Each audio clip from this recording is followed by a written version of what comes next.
That's not the most important thing. Here we go. This is the 28th of July, 2006, and we're in the Washtenaw United Way building talking to Charlotte Luttrell. And she's going to talk to us about her father, who is, tell me his name. Walter Fox. Walter Fox. Mm-hmm. And he's no longer with us, but she wanted to tell us something about him and make sure that we got some of his stories. So that's why I'm here today. We're doing this for the Veterans History Project, and as you may or may not know, we, Ypsilanti Rotary, is involved in this, and what we do after the interview is that we put together DVDs for the veteran and the families and so on, and make as many of those as you like. Mm-hmm. We send one copy to the district library here. We also send one copy to the Library of Congress in Washington. What we're hoping to do someday is to have our own server here that will take care of the maybe up to 200 histories that we anticipate getting here in Lower Michigan, so that people can access it by themselves, don't have to go through all of that. Because the Library of Congress, as good as they are, they're pretty far behind. They're only putting 5% of their histories on the web, that kind of thing. So now, your father, you say that, I see here, he was born in Florida? Yes. Did he enter from Florida? Yes, he was just graduated from the University of Florida. I'm sorry? He just graduated from the University of Florida. Oh, yeah? And, of course, that was 1941. And the war broke out in December. And, of course, all the young men were concerned about being drafted. And so my dad tried to enlist with a commission through the Army or the Navy. And he was successful in getting his commission in the Navy. And so he went into the Navy in March of 1942. So he enlisted. Do you know anything about where he did his training after he got in the Navy? Well, he was at the Sand Point Naval Station in Seattle, Washington. Wow. He was training... Florida to Washington? Yeah, to the other side of the country. Yeah. He was training... he was interested in becoming a meteorologist. He never achieved that in his stateside life, but he was in a training program for meteorology, and then they moved him to become a supply officer on the aircraft carriers. He didn't complete that training in meteorology? No, I think he had some difficulty with some aspects of the training, and so he went in as an ensign, and he rose to become a lieutenant junior grade during the war, and then later on he became a lieutenant commander after the war. Lieutenant junior. So that's major, equivalent of a major. And that was after the war. Right. He actually stayed. He was discharged from the Navy after the war, and then he re-enlisted during the Korean War. But he served in Washington, D.C., and that's when he became a lieutenant commander. Say he was a supply officer? What kind of a ship was he on? He was on two large aircraft carriers, the USS Shenango and the USS Wasp. And he was in charge of the supplies, plus for a while he was assigning men to different jobs on the aircraft carriers. He was assigning men to different jobs? He was like a personnel officer as well.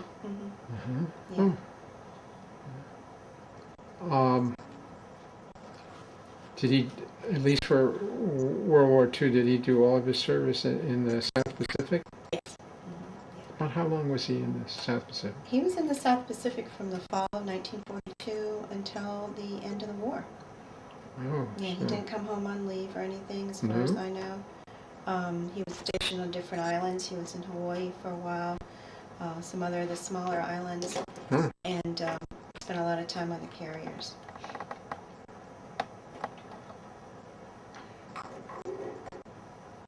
Now, you said that he didn't meet your mother until after the war. Right. After the war, so you You don't remember anything about his wartime service? No, and in fact, as I mentioned earlier, for the first 20 or so years of my life, my dad never talked about the war. He never wanted to talk about it. And when I was about 25 or 30, I realized that if I didn't try to get him talking, that we would never learn what he had done in World War II. He didn't show us his medals or his papers or anything, his photographs. Did he ever tell you why he didn't want to talk about it? No. Did he say it was too painful, or? I think he just felt it was part of his remember. life that he wanted to put behind him. You know, Mhm. like a lot of men growing up, you know, in a family in the 50s, it was all about making a good life for your family and just having a normal life. And he just never really wanted to talk about it. He didn't consider himself a hero. He wouldn't have considered any of his fellow sailors heroes. He just felt it was something that they had to do for their country. So I never pressed him on it when I was younger, but then when I got a little bit older, I really wanted to know because I was curious. And then they were starting to have the D-Day celebrations, you know, the anniversary celebrations, and I realized that if I didn't ask him, he would never open up on his own. He got a number of commendations. He didn't want to talk to him. Did he hang him up or anything? No. He kept his medals on his dress uniform. Kept his files of his papers in the room, but he never talked about them. He would go to naval reunions. He was in the reserves, and then he retired from the reserves in 1979, and he enjoyed going to reunions with my mother and with his buddies, but he would never talk about it to anyone else. I think part of it was he didn't feel other people were interested. You know, old-fashioned. Yeah, so many veterans feel that way. Either they don't feel that people are interested, or they, or it's just too painful. They don't want to talk about it. Yeah. Oh, that's too bad. Did you ever? Do you have his medals? Actually, we decided that he would be buried with his medals. So he was buried in his dress uniform. Oh, so you don't have them? You don't frame them? Okay. No, I didn't keep the medal. I do have the flag that I got from the Veterans Administration. I do have that mounted in our house. But I just felt it was more to honor him for him to have the medals. I guess everybody's different, but he never bragged about that. And in some ways, it was very difficult. The war years were very hard on my dad, and I think he had some emotional problems and mental problems later on in life. I think some of that can be traced to his experience. So he wanted to go beyond it. What was so hard about it, do you know? Well, he going into his service, I think he probably had some little traces of what we now probably call obsessive compulsive disorder. But in a lot of ways, the Navy helped my dad. It gave him structure, it gave him purpose. He had a lot of friends, he had a lot of support, a lot of protection, and the Navy found jobs for him that he could really do well. So that was a good thing. The bad thing was that he was on an aircraft carrier, as I said earlier, and many times the men that he assigned to take different flights, many times they didn't come back. And he felt personally responsible for the ones who didn't come back, even though he wasn't at all responsible. And then it's my understanding that those were the days before they had the tail hook, so they didn't have a way to keep the planes on the flight deck when they landed. And sometimes the planes would go off into the ocean when they landed, and my father witnessed some of that, and I think that was very hard on him. So a lot of pilots were lost that way. I don't know if it was a lot, Bill. I know that some were. And knowing my dad, one is too one many. would have bothered him so much. He did later on in life become a research chemist for steel, and he was unable to continue working toward the end of his working career because of the obsessive compulsive disorder. And I do feel that his wartime experience did sometimes contribute to that. Not totally, but it was very difficult for him to feel responsible for all those men. Yeah. He wasn't the commander of the aircraft carrier, but he felt like it was all on his shoulders. Yeah, that's not untypical Really. of so many veterans. Yeah. And he was so young, he was only, he was born in 1919, so he was just 22 when the war started, and just barely 23 when he enlisted. The thing about it is that so much of the war was carried on by late teenage and early 20 men.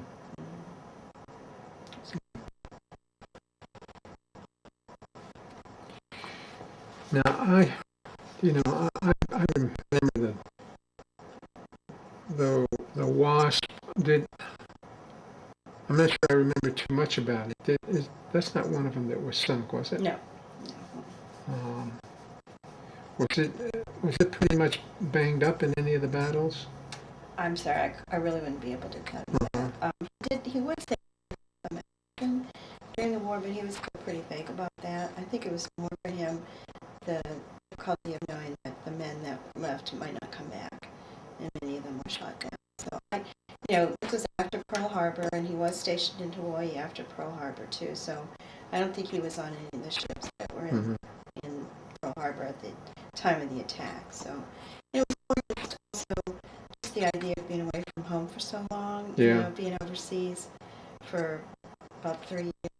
You said he was never on leave during that time? No. Never came home? No, he didn't come home until 1945.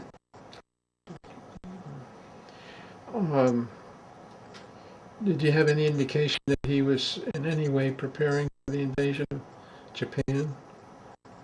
No, I don't have any information about that. I wouldn't be surprised. So people in Europe were preparing for assault on Japan.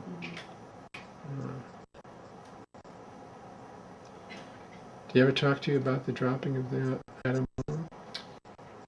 That was a very troubling aspect of the war for him. He had very mixed feelings about it.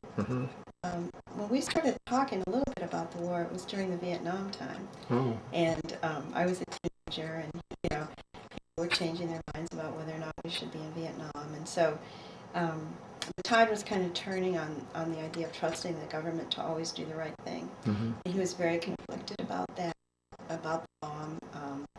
Didn't talk to me about it a lot, but he often would make remarks about how much men had suffered in the Japanese prisoner of war camps and on the railway, in Indochina, Southeast Asia, and how he felt that it was a good thing that the war ended. It did, because he felt that it would be terrible to have to go into Japan. But then again, it was all that devastation to the people. So it was very hard for him to realize that, I think. Yeah. I've interviewed a number of veterans who were in the service at that time, who were preparing to go to Japan. And invariably, every one of them was saying that they were happy that the bomb was dropped. Back then. You can always talk about it now and a lot of other kind of stuff, but back then it saved just hundreds and hundreds of thousands of lives. Oh, and I know they were so relieved that all three, both, as I mentioned, my dad's sister and his brother were overseas at the same time. Their father had been in the war, the First World War, and then he served stateside in Florida. So they were a family that was very supportive of the military, but they were so worried about all of them being overseas and would they all come back. And his sister served in Europe. In Europe Italy. as a nurse? Yeah, she was a nurse in the army in Italy. And his brother was a dentist. I don't know if he served as a dentist, but he was in the army as well. And I'm not sure where he was stationed, but was it in Europe or? I'm sure it was in Europe, but I don't know where in Europe. It's just so routine. I mean, that's what families did. They just gave one child after another. Right. And that's so unusual. We don't think of it that way now, but no, we don't. That's what they did. And they just, my dad had dreams of being a meteorologist, and he just put his dreams on hold, and he went off and fought in the war. I think the war changed him so that he wasn't able to follow his dreams when he got home. He and all the others made it possible for us to have so much freedom now. Absolutely. To work where we want to, live where we want to, worship where we want to. I'm just overwhelmed by the routine way that they accepted that sacrifice. And we seem to have that. Well, you listen and watch the History Channel, and you don't find any of those guys saying, I'm a hero, and they all say, No. I didn't do anything more than I should have been doing. Right. It was our duty. Yeah. And my dad did tell me when we talked maybe 15 or so years ago that he felt that people were more religious then, people were more patriotic then. People had a spirit of unity in terms of the country, supporting the country, supporting the war effort. And he said he felt in some ways it was easier only because everybody was on the same page. Yeah. And so even though they were doing terrible things and they were making huge sacrifices, nobody was second guessing what they were doing. Mm-hmm. So there was no question that he would serve, and people were ashamed not to serve. Yes.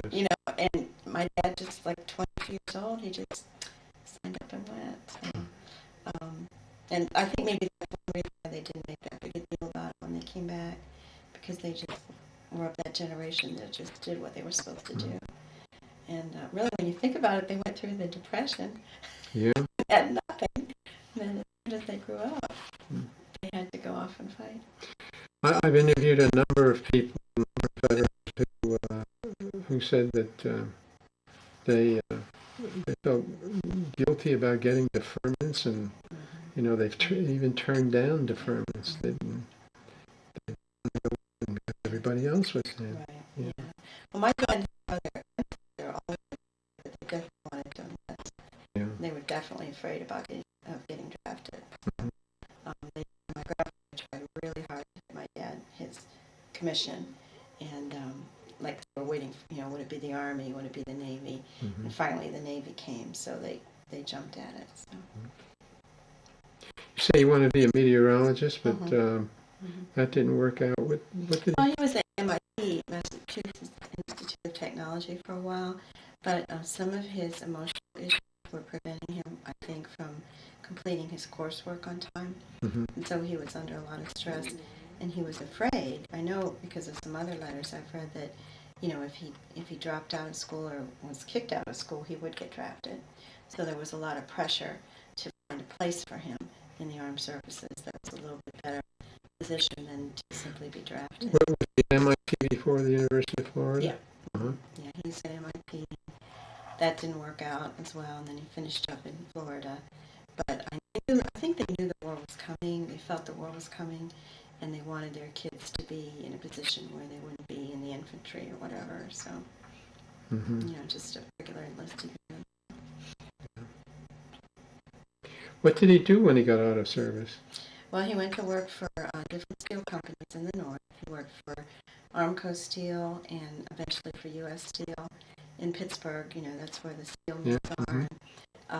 That's where he met my mom in the amusement park dance hall. Oh yeah. And that's where people used to go to meet. And so they dated for 3 years. And decided to go back in the Navy when the Korean War started. And so they moved to Washington D.C. And when I was born, that's when my grandmother came to Washington to see President Eisenhower get inaugurated. Mm-hmm. So you were born in the capital? I was actually born in Pittsburgh. My mother Oh. came home, but my earliest days were spent in Washington, D.C. Mm-hmm. And that's when my dad became a lieutenant commander, and then he stayed in the reserves until 1979. Were you born in a military hospital? No. No? No, my mother had some pretty strong ideas about being with her family. Oh, is that right? Her other sister was a You mean nurse. with being with her family? Her original family. Oh, Her okay. other sister was a nurse, and she wanted to have a baby back in Pittsburgh, so that's what they did. But yeah, we lived in Washington, D.C. the first year of my life. I'm not sure about that. Could have been born in Walter Reed Hospital. Yeah. Or is it Bethesda, the Navy? Bethesda, yeah. Mm-hmm. Yeah. Mm. So, as I said earlier, my dad wasn't a particularly heroic or valiant servant, but he certainly was a servant of his country, and the fact that he did it so routinely, so willingly, to me, it speaks to his valor. Just like all the other men and women who served, they didn't even question, whether they should give up their lives or their dreams. They just did whatever their country needed them to do. It's amazing, isn't it? Mm-hmm. Yeah. Tell me, how did you get from Washington, D.C. to Ann Arbor, Michigan? Oh, well, that's my story. Okay. When I was I was working in Pittsburgh when I met my husband. He was also in journalism school and was a newspaper reporter like I was. And we dated there, and then he came out here to go to grad school. Oh. And luckily, Mr. Kirschbaum needed somebody Oh. when I needed a job. That's how I got my job here and originally. And you've been in and out of here? 3 times. This is my third time. Part-time, full-time basis? Well, now full-time, part-time when my kids were younger. Uh-huh. Yeah, I've been on the mommy track, so that's fine. I wouldn't do it any other way. That's been great. That's good. But I wanted to say right from the beginning, I don't want to pretend like we didn't know each other. Yeah. I've been in the community for practically 30 years, and I guess I knew you right from the beginning. So I'm. Yeah, that's right. Because I was married 28 years ago, so that's when I started working at United Way. Yeah. Yeah. So I didn't want to give the impression that we never met or anything, because I knew you a long time. You say that he never wanted to brag about his medals or anything, but he's gotten the unit commendation, Asiatic Pacific 3-star award for American Theater Victory Medal, and then of course when he was in the Korean War, it was National Defense Service. So he had a bunch of them. Yeah, I think mainly it was because he was on the carrier, during the theater fighting in the Pacific, and everything that they were doing was against the Japanese in so many different island groups. I can't even name them. I wouldn't be able to even pronounce the names, but all the different little islands that they had to fight over and fight for. And then later on in the Korean War, the fact that he was in the service during the war, I think that's why that. Did you ever find out he switched from the Wasp to the Shenango? No, I'm sorry, I don't know that. I have a lot of Navy papers, but some of them are kind of Navy E's. Oh, yeah. It's kind of hard to figure out what they're actually saying. Especially when they have orders and it's different order for 20 different guys. Yeah. And, oh my God, what is it?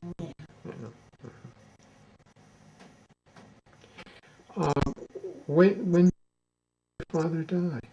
In late 2004, October 24th of 2004, and he lived to be 84 and almost made it to 85, but not quite. And when he died, coincidentally, the night nurse who was on duty was a veteran. And he said, "Are you going to have a salute? Are you going to have the military salute at my guard at his funeral?" And I said, I really hadn't thought about that. And he said, you should do that. He said, all you need to do is get such and such a form. And, it was like his discharge paper or whatever. And he made a form, and I went home. I went through my dad's papers, and there it was. It was like the very same number that this was. So I called the Veterans Administration, I think, and they told me who to talk to in Pittsburgh. And he had a color guard come out to the funeral. And they were veterans from the Korean War. And they came out and did a 21-gun salute. Yes, they did. And it was very sad. Sad, colorful. Yeah. Yes. Yeah. So I was so glad for that because, ironically, my father had never gotten very much credit for anything really in his lifetime. He fashioned himself an inventor, and he did actually get a patent once from the U.S. Patent Office. We did? He did. He got a patent, but he never sold anything. He never made anything. And so he never really got much honor, affirmation really for anything he did in his life. So I just felt like this was one last thing that I could do for him, to honor him. So it was quite moving. And I think the veterans were honored to do it, to provide that service. And it was so touching, though, because when we pulled up at the cemetery, it was a very small group of us at my dad's burial. We pulled up at the cemetery, they were already lined up, and waiting for him. So it was very touching. Yeah. Yeah, that's nice. It's nice that happened that way. Yeah. Especially for somebody who was that low-keyed about everything. Right. Yeah. Yeah. There's really not a whole lot more to tell you. I mean, he was a great guy, but he just didn't want to share a whole lot. Well, again, Sean, I think that's pretty typical. And the thing that's interesting and exciting here is that at least you feel that there's some part of him, some part of his experience that ought to live on. Oh, absolutely. And this will, as I explained to you, one of the things that we're hoping is that we could put him on not just the national website, but also some website that we might develop here in Michigan. And your kids and grandkids and great-grandkids and so on can access that. That'd be great. Yes, it would be. And that's what we're hoping to do. Well, I'm sorry that he didn't talk to you more, but I think that the thing is that he at least talked to you some. Yeah. And you gave me a whole bunch of pictures and a few letters that I'm going to copy and make part of this.